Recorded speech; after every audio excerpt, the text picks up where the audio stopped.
Brendan, Chris, how's it going? Good, how you doing? Good, thanks. Can you get a sense for teams' resolve based on how they respond after disappointment, and what, I guess, have you seen from the last few days? Yeah, I mean, I think when whether you win or lose, there's always a period of getting over a game. It's the same when you win. And that's that kind of that process of Sunday we come in and watch the film. Monday the guys are off. They don't really have anything on Monday. So when you really start to get a sense is Tuesday when you get in the meetings and get on the practice field, and just the look in their eye and Tuesday practice is the hardest practice of the week. So how do they approach it? What's their mindset? And today was great. I mean, they came out and great focus, great edge, and sometimes it's harder to bounce back from a huge win, honestly. So when you don't win, I think it's a refocus of we got to do these things to get back on track. So I thought it was good. Can you just talk about Randy as a player? I mean, all the different ways you guys are able to use him. Is that obviously it's physical, but also the mental aspect to be able to handle all that? Yeah, he's a really smart player. He was with Coach Malzahn, obviously, at Central Florida and knows the offense really well. That gives him a really good, he's got a great knowledge of the system, but he's also a very smart player. Like, he understands kind of a lot of times the next level of what we're thinking, and if we're running a play that's going to set up a play later. I mean, he understands a lot of it, and then he combines that with really good physicality in the run game. Plays really hard, really aggressive player as a blocker. And then if you just watch his routes, if you just watch the times that he gets matched up in man coverage, there's really, I mean, in the last couple of weeks, I can't remember many plays where I thought he didn't create separation. He might not have got the ball thrown to him, but as you're grading the film, as you're watching it, he's creating separation against safeties, linebackers, and that's really the mark of a player who, a lot of times tight ends can block. A lot of them understand the system, but then can they separate in the pass game? Not a lot of guys can do that. Or they can separate in the pass game, but they're not very good blockers.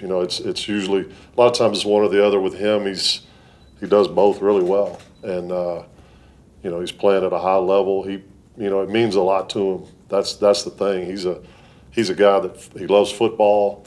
He loves the opportunity here at Florida State. He grew up pretty close to here. I watched him play in high school basketball and football more than any player that I watched, because I started watching him so young. And, so you could see that at a young age as a freshman on film. I mean, he was a guy that had the mentality, but his lack of size, you didn't know exactly how that would translate to this level, because he's not, he doesn't have those measurables that, those high-end measurables. But, weight-wise, he's 237 or 8. He's fine. He's just not a, super tall guy. But he brings an edge and a grit that makes other people better. That's what I appreciate about him. Following up on that, you mentioned him as a blocker and receiver, but even like the uniqueness of throw for a touchdown, run for a touchdown, line him up all over the place.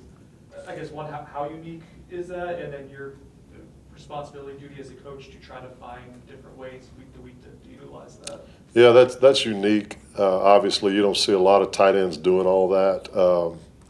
But really that speaks to his ability to grasp all those things. Because even something you take for granted, like the direct run against Virginia for a touchdown down around the goal line, you have to send a guy in motion. You have to do the cadence. You have to do the things that quarterbacks routinely do, but you don't get to do a lot. And all that stuff, he can put it together really quickly. So that allows Coach Malzahn to use him in a lot of different ways. And then the same thing with the little jump pass. Like, that was, you always hope there's a little bit more separation with the line than what happened on that play, but somebody kind of got into him a little bit and he was able to dump it. I mean, he just, he's a football player. He's an athlete. And like I said, watching him play basketball in high school, the guy could elevate and dunk, and, he was a physical player even in basketball. I saw him get a technical one night because he just plays with an edge, nothing bad. He just was getting physical with people. And so, just a guy that brings a lot of different things that Coach Malzahn can implement for sure. Landon Thomas, where is he right now for you guys, and what does he have to do to carve out more of an opportunity? Yeah, the time that he missed,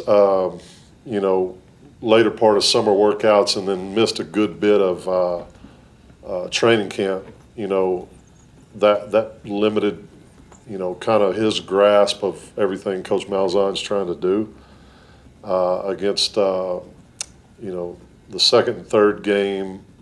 We had him in a specific role, and he did a good job with that. He's still putting a lot of the things together with the offense just because of the missed time. And so, he's in that spot right now where he's, you're waiting for that opportunity when that time comes, and the practice time is so important to get caught up a little bit. So that's kind of where he's at right now. With Amari, we've seen him getting a little bit more action on the defensive side of the ball. Is he still getting involved, and is the plan to still kind of have him go both ways? Yeah, he's still. He's probably, with Randy back, he's probably focusing a little more on defense right now. But I still do go anything new in the offensive game plan that's there each week. We always obviously have a few new things each week. Try to keep him up to date on that. You go into this game with Randy, Marquise, and Landon, and then if something crazy happened, probably grab Amari back. He's a smart guy. He can handle that type of stuff. But I think when you're trying to play both ways, closer to the ball, when you're like that, closer to the ball, it's a little more involved than it is for a corner or somebody like that. But for him, it's just try to have the majority of the focus on one side and then packages on the other, whether it's either way. So, but he's done a really good job picking all that up. It's hard, I know it's hard to compare players from teams and things like that, but those ends Miami had, I'm sure that was a big emphasis going into the game. Were they as good or better than you guys expected? And kind of, can you contextualize how good they are compared to what other guys you guys have gone against?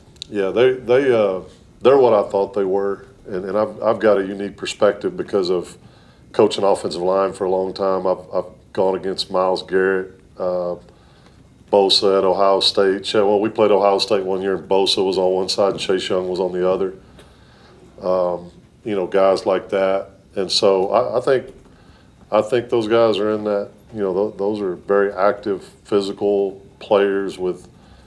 I think the unique thing about both those guys is they're in that. I think they're in that 260 range. Maybe even 270, but they've got movements like a 245, 250 guy. And so.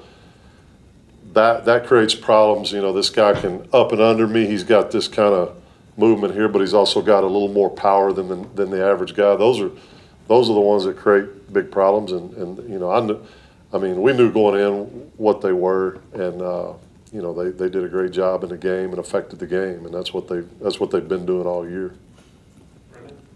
Going back on Amari, for you just to see him get on the field and like you got a sack against the FCS team a couple of weeks ago, and productive this past week. And even if it's not on your side of the ball, just knowing him, the work he's put in, I guess, what does that mean to you to kind of see him? It's awesome. Like I got to, a lot of times I'm with the guys on offense on the bench talking through stuff, but I saw him get a pressure and either hit the quarterback or I couldn't see exactly what happened, but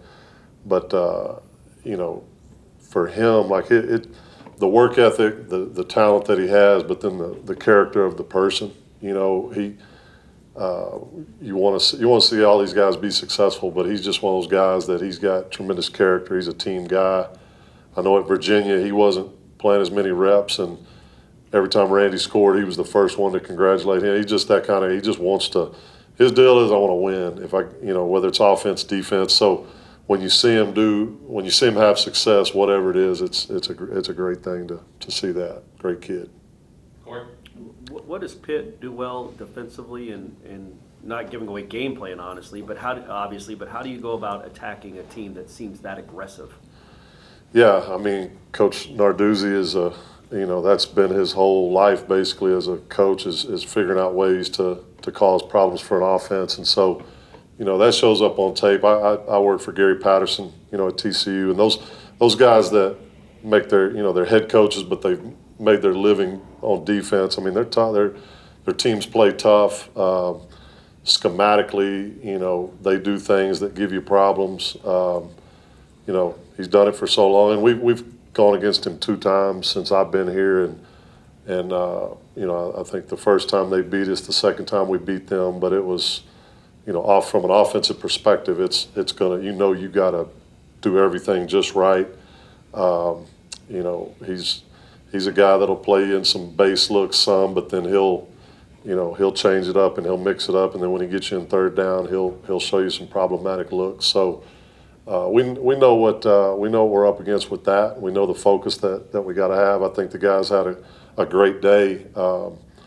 Great first day. Today's a lot of base down stuff, and then tomorrow we'll get into the third downs. But they'll be ready for it. But obviously great respect for what he does and what their staff on defense does, their players. One more. Aslan? Are there backers like similar to what you were talking about with the defensive ends from last week, where they've got the strength and the speed to kind of keep up with route running and also filling gaps for run defense? Yeah, they are. They're their linebacking core, really good in coverage, really physical, play downhill. Just like you said, that tight ends, can they block and catch? D linemen, can they rush and play the run? The linebackers, those high level players have to do that. They have to understand where they're dropping in coverage, or if they're in man in coverage, they have to play physical in the run. Their guys definitely do that. They'll create some problems for you in the box, whether they're going against O-line or tight ends. They do a great job. Great set of linebackers. Thanks, Coach. All right, guys. Appreciate y'all. Thank you. Have a good day. You too.